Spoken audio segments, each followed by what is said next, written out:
Series में आपका स्वागत है। आइए देख लेते हैं आज के प्रमुख करंट अफेयर और प्रमुख सुर्खियां। फर्स्ट क्वेश्चन है दोस्त, हाल ही में भारतीय नौसेना का पहला प्रशिक्षण स्क्वाड्रन चल रही प्रशिक्षण तैनाती के तहत किस देश के पोर्ट पहुंचा है दोस्त? तो ये है भैया थाईलैंड के पोर्ट। ऑप्शन नंबर सी सही होगा। अगला क्वेश्चन देख लेते हैं। आइए थाईलैंड के बारे में प्रमुख बातें जान लेते हैं दोस्त। तो थाईलैंड की कैपिटल है बैंकॉक, करेंसी है थाई बहुत, और प्राइम मिनिस्टर है एनुटियन कर्नवाईकुल।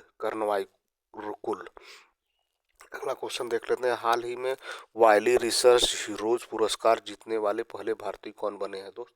तो ये है भैया चंद्रकांत लहरिया। ऑप्शन नंबर डी सही होगा। तो वायली रिसर्च हीरोज पुरस्कार उन शोधकर्ताओं, समीक्षकों और लेखकों को सम्मानित करने वाली एक वैश्विक पहल है जो समावेशी, प्रभावशाली और अभिनव शोध के माध्यम से अकादमिक से परे जाकर योगदान देते हैं। अगला क्वेश्चन दोस्त, हाल ही में दुनिया का सबसे बड़ा compressed air energy storage plant किस देश में शुरू किया गया है दोस्त? तो ये है चाइना में है। ऑप्शन नंबर बी सही होगा। ऑप्शन नंबर बी सही होगा। अगला क्वेश्चन देख लेते हैं दोस्त। क्वेश्चन नंबर 5, हाल ही में भारत ने कहाँ ग्लूफूड 2026 में पार्टनर देश के तौर पर ऐतिहासिक शुरुआत की है दोस्त? तो ये शुरू किया है भैया दुबई शुरू किया है। ऑप्शन नंबर बी सही होगा। मुंबई शुरू किया है दोस्त, sorry C. Option number C सही होगा। ऑप्शन नंबर सी सही होगा दोस्त, दुबई शुरू किया है। अगला क्वेश्चन देख लेते हैं दोस्त।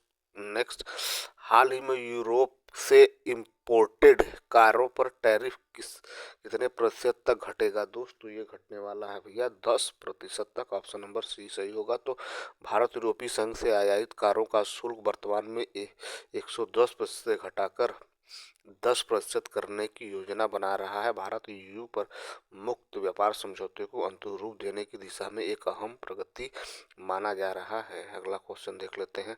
हाल ही में मार्क टली का निधन हुआ, वे कौन थे दोस्त? तो वे थे भैया एक पत्रकार थे। ऑप्शन नंबर बी सही होगा। तो प्रसिद्ध पत्रकार, बीबीसी नई दिल्ली ब्यूरो के पूर्व प्रमुख और भारत पर लिखी गई चर्चित पुस्तकों के लेखक मार्क टली के निधन के बाद दक्षिण एशिया में विदेशी पत्रकारिता में एक युग का अंत हो गया। अगला क्वेश्चन देखते हैं। हाल ही में इंडोनेशिया के किस मुख्य द्वीप पर एक बड़ा भूस्खलन हुआ दोस्तों? ये हुआ है भैया जावा। ऑप्शन नंबर ए सही होगा। तो इंडोनेशिया के मुख्य द्वीप जावा में हाल ही में एक बड़ा भूस्खलन हुआ, इसमें कम से कम 8 लोगों के मारे जाने की खबर है। यह ग्रेटर सुंड्रा द्वीप समूह का एक हिस्सा जिसमें सुमात्रा, बोर्नियो और सुलावेसी भी शामिल है। अगला क्वेश्चन देख लेते हैं दोस्त। क्वेश्चन नंबर नेक्स्ट, हाल ही में किस राज्य के समान नागरिक संहिता संशोधन अध्यादेश 2026 लागू किया है दोस्तों? ये किया है भैया उत्तराखंड ने। ऑप्शन नंबर सी सही होगा। अगला क्वेश्चन देख लेते हैं दोस्त। क्वेश्चन आइए उत्तराखंड के बारे में बात करते हैं। उत्तराखंड कैपिटल देहरादून है। उत्तराखंड के प्राइम मिनिस्टर है पुष्कर सिंह, गवर्नर गुरमीत सिंह। अगला क्वेश्चन देख लेते हैं दोस्त। नेक्स्ट, हाल ही में WPL में शतक लगाने वाली पहली भारतीय महिला खिलाड़ी बनी है दोस्त? तो ये है net cyber brunt. Option number B सही होगा दोस्तों। नेट साइबर ब्रंट 2026 इतिहास रचते हुए पहली महिला प्रीमियर लीग की पहली शतक पारी खेली। उन्होंने यह उपलब्धि मुंबई इंडियंस की ओर से खेलते हुए रॉयल चैलेंजर बेंगलोर के खिलाफ बड़ोदरा में हासिल की। अगला क्वेश्चन देख लेते हैं दोस्त। नेक्स्ट, हाल ही में नेशनल जियोग्राफिकल डे कब मनाया गया है दोस्त?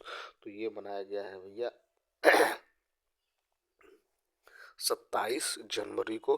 तो नेशनल जियोग्राफिकल 2026 मानवता की उस जिज्ञासा का उत्सव है जो हमें अपने ग्रह पृथ्वी को समझने और खोजने के लिए प्रेरित करती है। यह दिवस विश्व स्तर पर मनाया जाता है और भूगोल, विज्ञान, अन्वेषण, संस्कृति, वन्य जीव तथा पर्यावरण संरक्षण को महत्व को उजागर करता है। अगला क्वेश्चन देख लेते हैं। अगला, हाल ही में 400 ग्रैंड स्लैम जीतने वाले पहले भारतीय खिलाड़ी कौन बने हैं दोस्त? तो ये बने हैं भैया नोवाक जोकोविच। ऑप्शन नंबर सी सही होगा। अगला क्वेश्चन देख लेते हैं। नेक्स्ट, हाल ही में किस राज्य सरकार ने हर जिले में देसी पकवानों को लोकप्रिय बनाने के लिए जिला एक व्यंजन योजना शुरू की है दोस्तों। ये है भैया यूपी उत्तर प्रदेश सरकार, ऑप्शन नंबर बी सही होगा। आगे देख लेते हैं, आइए देख लेते हैं दोस्त, उच्च शिक्षा में बदलाव, यूजीसी बिल 2025 में क्या क्या बदलाव हुआ दोस्त। तो सबसे पहले देख लेते हैं यूजीसी क्या है। तो यूजीसी है एक शिक्षा का मानक तय करता है और मान्यता भी देता है, अनुदान देता है और गुणवत्ता पर निगरानी करता है। इसका उद्देश्य, यूजीसी का उद्देश्य है समान अवसर, भेदभाव मुक्त परिसर, पारदर्शिता और सुरक्षा। हाल में क्या बदला है दोस्त, हाल में क्या यूजीसी में अभी हाल में बदलाव क्या हुआ है, भेदभाव रोकना, इक्वलिटी सेल अनिवार्य, शिकायत निवारण, 6 महीने में रिपोर्ट और छात्रों की सुरक्षा, निष्पक्षता को बढ़ावा, भेदभाव रोकना, जवाबदेही और समानता का माहौल।